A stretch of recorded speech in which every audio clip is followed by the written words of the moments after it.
Ce show dédié pour l'élévation de l'âme de Hillel Shimon Natal Ben Aliyah Miriam Elias Zichron Livracha de mémoire bénie. Quand on commence la Hamida, le matin, quand on prend des tefilines, je parle donc les jours de Chol, on porte des tefilines. Alors on dit Baruch Ata Hashem Gal Israël, et quand on dit le mot Gal Israël, c'est bien d'embrasser, de toucher le tefiline de tête et l'embrasser. Parce qu'on rentre dans le quatrième des mondes. Il y a 4 mondes, d'accord. Le matin, quand on fait la prière, et on passe de niveau à niveau.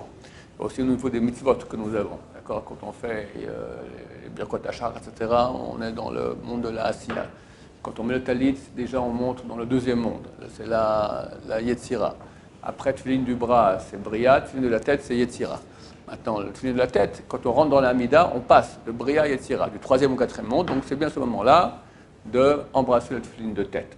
Comme c'est bien quand on commence Yotzer Or, on touche le tefilin du bras et on embrasse. Le Ben Ishraï dit que c'est bien d'ailleurs de toucher sans cesse durant tout le Yotzer, de toucher le tefilin du bras, de temps en temps aussi l'embrasser. Quand on est Kadosh, Kadosh, Kadosh aussi, il faut comme ça toucher et embrasser. Parce que ça correspond au monde de la Bria, le troisième monde. Là, quand on rentre dans le quatrième monde de la Hamida, c'est la Hatzilut, alors on touche celui du tête et comme ça. On ne fait la Hamida que pieds joints. Il faut que les pieds soient joints comme les anges. Ben Ishra dit qu'il y a d'autres raisons aussi plus profondes d'après les secrets de la Torah, qu'il faut que les pieds soient joints. Des fois, il y a un parterre qui est extrêmement glissant, d'accord. Et le type, il se balance comme un pendule. Alors, au bout d'un moment, les pieds commencent à s'ouvrir comme ça. Ce n'est pas un problème. Pas sans lever, on refait glisser le pied comme ça pour les joindre de nouveau. Pour pas qu'ils restent comme ça ouverts, on les joint de nouveau. Il est bien, c'est pas obligatoire, mais c'est très bien. Avant de commencer la Hamida, on se met à la place où on va prier. On fait 3 pas en arrière et 3 pas en avant. Pourquoi ces 3 pas en arrière et 3 pas en avant? Il y a des raisons profondes après la Kabbalah, mais la raison du sens simple, c'est par rapport à Bnei Israël. Lorsqu'ils sont venus près de Dieu au mont Sinaï, et Dieu est apparu, ils ont eu une peur terrible, alors ils sont partis 3000, ils sont environ 3 km en arrière, et les anges sont venus et les ont ramenés de nouveau devant Dieu. Donc, en fonction de ces 3 km qu'il y a derrière et devant, nous aussi on fait les 3 pas en arrière et 3 pas devant. On prie les yeux fermés. C'est que celui qui ouvre les yeux pendant la Hamida, alors il ne pourra pas avoir la Shrina après les 120 ans, quand il mourra, il montera au monde supérieur, il ne pourra pas avoir la Shrina, ce qui est super embêtant, parce que c'est la seule réalité intéressante qu'il y a là-bas. Et en plus, ça rapproche de lui l'ange de la mort. Ça rapproche la mort. Donc faire attention à cela. Maintenant, quelqu'un qui ne connaît pas la prière par cœur, alors il peut lire dans le Sidour, mais il faut faire attention que les yeux ne quittent pas le Sidour. D'accord? Et quand il se prosterne, il ne se prosterne pas en lisant comme ça que le Sidour, alors il ferme les yeux pour ne pas être amené à voir hors du Sidour. La prière est appelée le service du cœur. Dans cette mesure, ça sert presque à rien de dire les mots sans penser ce qu'on dit. Dans la Hamida, si on n'a pas pensé la première bracha jusqu'à Magan Abraham, normalement il faut refaire la bracha. Il faut reprendre depuis le début parce que notre Hamida n'est pas valable.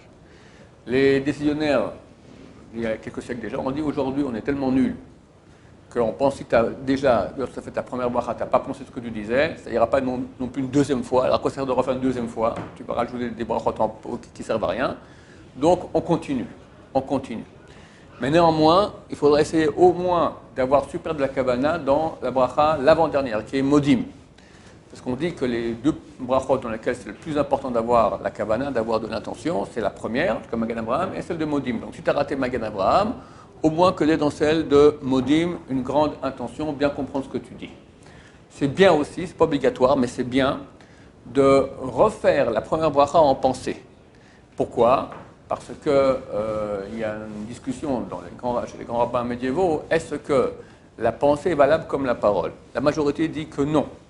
Une pensée n'est pas valable comme une parole.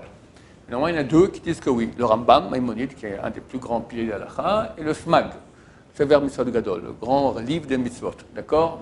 Ces 2 disent que la pensée est valable comme la parole. Maintenant, il n'y a pas d'interdiction de dire le nom de Dieu en pensée.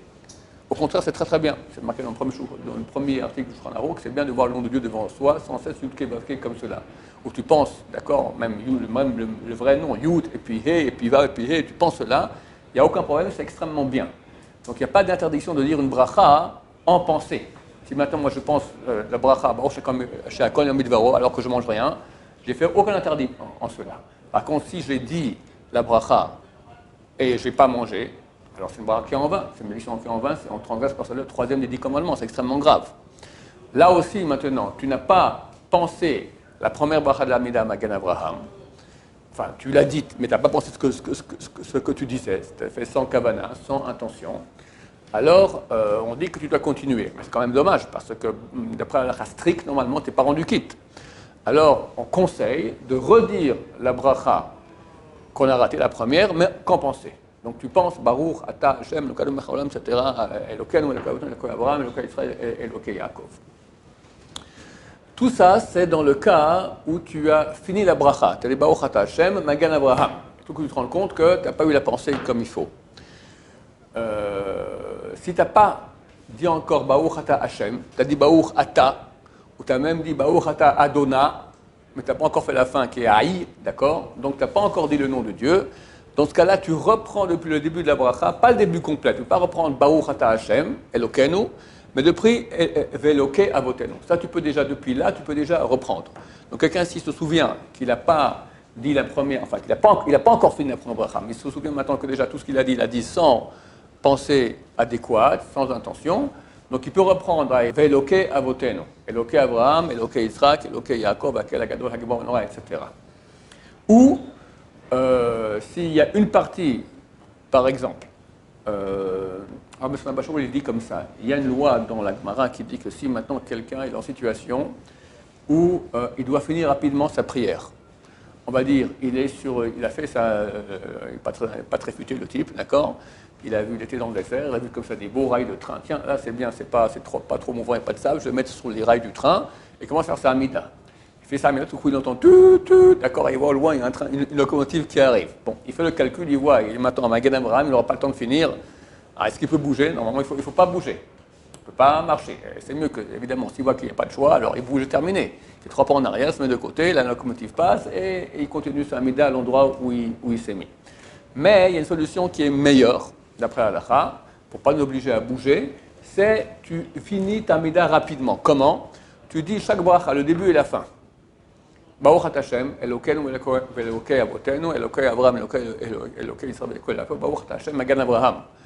אתה גיבור העולם, השם ברוך אתה, השם מחיים מתים. אתה קדוש, ושמך הקדוש ברוך אתה, הקהל הקדוש. אתה יכול לדעת ברוך אתה, השם יכול לדעת. השם אבינו תלכת ברוך השם, הרוצה בתשובה. סלח לנו אבינו ברוך אתה, השם מרבה לסלוח, etc. En une minute, tu as fini la mida. De là, prendre Rabbi Shimon Shaoul que l'essentiel, c'est le début de la fin de la prière, de la bénédiction. Chaque bénédiction, le début et la fin. Vu que tu peux sauter le milieu quand il y a un cas de grande nécessité. Donc il dit ici aussi pour la première bracha de la Amida, quelqu'un maintenant il n'a pas pensé, il a commencé la Amida, je vais en vacances où, je vais avoir un Olulu, d'accord, il faut que j'achète un surf, enfin etc. Il pense à ses vacances au lieu de penser à Hachem, pauvre type, d'accord? Alors, tout à coup il se rend compte de cela. Alors si, on a dit, s'il n'a pas fini, c'est bien qu'il reprenne. Il a fini, Baruch Hashem Magen Avraham, zut, d'accord?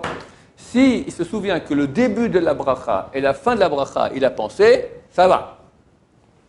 Des fois, c'est tout le contraire. Moi, personnellement, c'est le contraire, d'accord? Je dis toute la bracha avec super kavana, Elokei Avraham, Elokei Israël, Yaakov, tout comme il faut. Et Baruch Hashem Magen Avraham, c'est effarant. Je peux faire toute la mida comme il faut bien, c'est pas facile. Mais les 3 mots, Baruch Hashem Magen Avraham, les 5 mots, tac, le Serarim me fait penser à autre chose. Parce que c'est le plus important. Parce que si tu as pensé ça, bien que tu n'as pas pensé toute la amida, toute la bracha, tu as pensé le début. Le début, on y pense d'habitude. Baruch Hashem Elokeinu, ça au moins on y pense. Après, tu es parti déjà en Olulu. Et là, tu t'es rappelé le Baruch Hashem Magen Avraham, c'est valable. Et le SRA, qu'est-ce qu'il te fait? Il te fait penser tout comme il faut bien. Et juste ces mots-là, tu les fais rater. Ça, c'est le plus important, vu que c'est la fin, le début et la fin sont les plus importants de la bracha. Et quand on parle de la première bracha de la Amida, c'est le plus important de toute la Amida.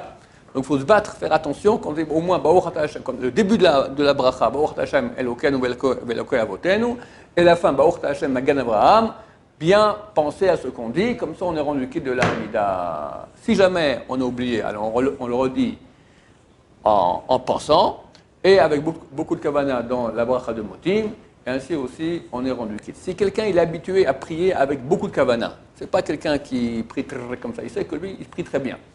Et là, il y a eu quelque chose qui a fait qu'il n'a pas prié avec kavana, en tout cas il a raté la première bracha. On a dit que normalement on devrait refaire l'amida du point de vue de la loi stricte, mais que les décisionnaires déjà écrits, c'est qu'on dit non, c'est fini, vu qu'aujourd'hui de toute façon on n'a pas de kavana, on n'a pas d'intention, donc on ne refait pas. Néanmoins, si ce type-là, il est habitué toujours à avoir beaucoup de kavana, et il pense qu'il peut le refaire avec kavana, alors il le fait, mais avec, on appelle ça un tnaï nedava. Tnaï nedava, c'est une condition d'offrande. C'est-à-dire que tu n'as pas le droit de refaire la mida comme ça, parce que peut-être que tu n'auras pas de la kavana, mais tu peux le faire en tant qu'offrande. Alors tu dis comme ça, tu dis Dieu, si j'ai le droit maintenant de refaire ma prière, que ce soit la prière que j'ai le droit de refaire. Sinon, qu'elle soit considérée comme une prière d'offrande, et tu refais ta amida. Cela n'est pas valable ni Shabbat ni Yom Tov. Il n'y a pas de prière d'offrande, Shabbat et Yom Tov, ce qui correspond aux offrandes qu'on faisait au temple, au Misbeach, à l'autel, c'était des sacrifices. Or, on ne peut pas faire de sacrifices Shabbat et Yom Tov, à part les sacrifices qui sont obligatoires, le Shabbat et le Yom Tov. Donc ta prière qui est obligatoire, tu le fais. Une prière d'offrande, ce n'est pas obligatoire, donc il n'y a pas de prière d'offrande, ni donc de condition de prière d'offrande. Comme je dis, si jamais je peux le faire, sinon que ce soit considéré comme prière d'offrande, ça on ne peut pas le faire, ni Shabbat, ni Yom Tov. Baruch Adonai, l'olam, amen, amen.